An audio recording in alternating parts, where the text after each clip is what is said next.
Okay, so chapter 155. There's not really much to speculate on with this chapter because even though the characters kind of just sit around and talk for most of the chapter, if not most, at least half of the chapter, the characters kind of just sit around talking to each other. They don't really say anything that's worth talking about and speculating on. For the most part, we don't really get any new information or any like revelations out of this chapter. And it seems like the chapter is basically just set up for the fight that's going to be happening in the next chapter, or at least the next few chapters, of Asta and Yuno trying to drive the elves out of Hammond and Klaus's bodies. I mean, for the first few pages, it was kind of just basically a comedy routine between Asta, Yuno, and Belle, with the three of them kind of just arguing and picking on each other. And you know what, admittedly, it was actually kind of funny, especially when we got to see Asta and Yuno kind of gang up on Belle to pick on her and make her feel a little angry. But you know what? Now that I think about it, now that I actually sit down and think about it, I guess this was actually Tabata giving us a chance to basically breathe in this chapter. Because for the most part, this arc has been very serious in tone, and it's just been like one serious moment after the other. And this right here, this little comedy sketch that we get between the three of them, kind of gives us a chance to breathe. Also, it's been a while since we've seen Asta and Yuno actually interact with each other. So I guess this is basically just here to remind us that hey, these two are kind of best friends. They're basically brothers. They grew up together. They're gonna have these kind of comedy moments even in serious situations like this. And you know what? Speaking of Belle, we actually kind of get this cute slash scary scene with her, where we see her getting picked on by Asta, and she's getting a little pissed off.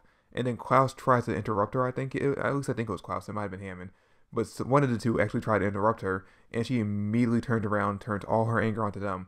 And the way the scene's drawn with her yelling at him is kind of cute, but it also has but it also seems to be implying that she's basically throwing them off of how strong her mana energy is. Now, I'm pretty sure this mana is actually coming from Yuno based off what Lyre says in the panel directly after this. But with the way the panel is drawn, it looks like the energy is actually coming from her. And when you look at how terrified Klaus and Hammond seem to be, and the energy that's coming at them from her, just leads you to believe that Belle's the one to fuck with. And when speaking of cute scenes, we get another one with Mimosa, with Asta trying to help her down from the cross. And we see a little bit of her blushing, obviously, because we already know she's in love with Asta. So she's blushing a little bit about the fact that he's helping her down. And you know what? I'm actually glad that we got to see this scene, and I'm actually glad that I really don't see much hate for Mimosa within the fandom of Black Clover. In fact, I don't really see much hate for any female character in this fandom, which honestly surprises me. Because when you look at pretty much any other major Shonen Jump manga or female characters like Naruto, One Piece, Bleach, you usually get some hate from fans between the characters, between the females. But not much seems to be going towards this one. It seems like everyone seems to pretty much all together like all the female characters that we've been introduced to in the series so far. I'm just hoping that continues. I'd like to see the fandom stay connected like this. We only get to see Lyre for a bit in this chapter, about halfway through it, and pretty much all he says is that basically he thinks Lich might be suffering from side effects from using the forbidden spell of reincarnation.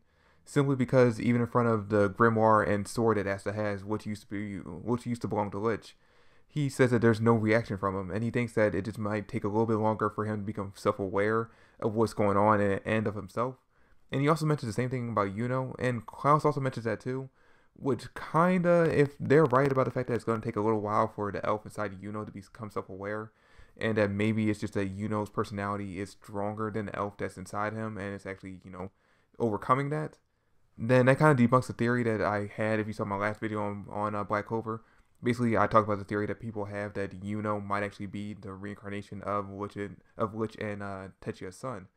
Now, if that's actually true, that if what they say in the chapter is true, and that basically the elf inside is just being overpowered by Yuno's will, and it's gonna take a little longer for it to overcome him, then that kind of debunks the theory, I guess. Because like I said in my video, regardless of whether or not Techia was able to give birth to the baby before she died, or if it died with her, there's no way the baby will live long enough to grow conscious and become self-aware of itself.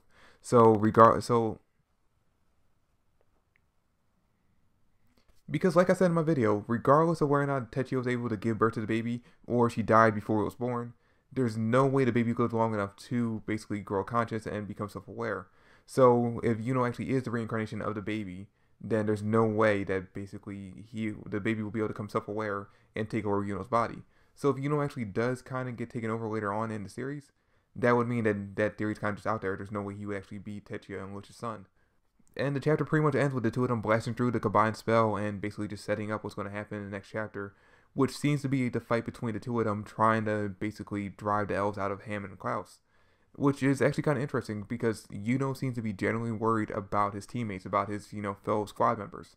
Which honestly shows great character progression between Yuno, or I mean for Yuno, Because if you look at Yuno from the beginning of the series, I don't think he honestly would have gave a shit if Klaus and Hammond were actually possessed by elves.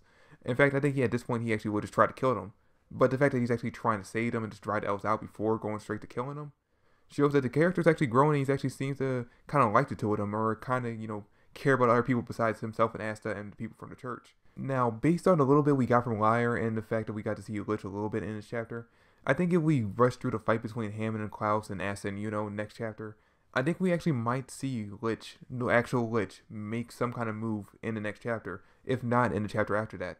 Because it seems like we've been focusing a little too much and Lich has actually been standing there a little too long for us not to see him actually do something before the arc ends. But that's it for the review. Let me know in the comment section down below what you guys thought about this chapter and where you think the series is going to go from here. And I'll catch you guys later. Peace.